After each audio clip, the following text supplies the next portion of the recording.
this thing called the Mexican Mafia, and including my dad. And so this thing that I was circled around in this gang, it was hard to leave, and I thought I was never leaving, but I was gonna leave in the cemetery in a box.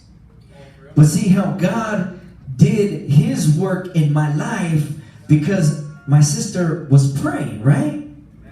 And she was like, Mike, come to church, come to church. I was like, nah, I'm not going to church. She's like, come on, Mike. She goes, look it, I'm gonna rap for the Lord. I'm like, man, you really lost your brain, you know? Like, rap, what are you talking about? Rap for Jesus. I never stepped into a church, a Christian church, because I was raised Catholic. I know a lot of us were, right? So I don't know, I was, but I was used to going into the Catholic church and, the holy water and, stand up, sit down and, listening to the priest, right?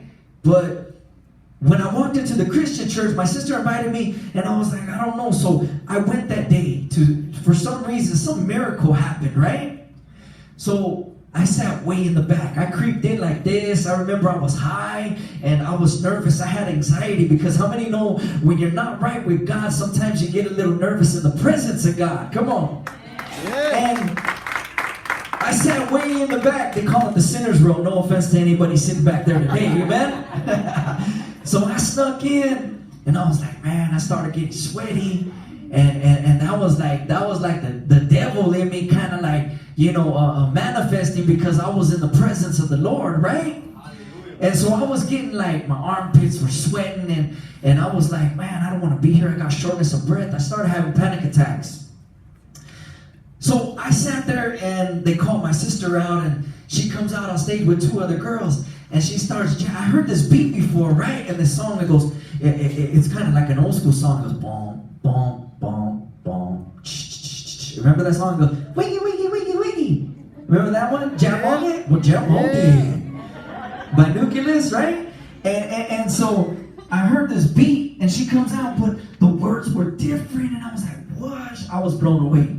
She was like, devil this and devil that, and spiritual warfare. And I was like, whoa.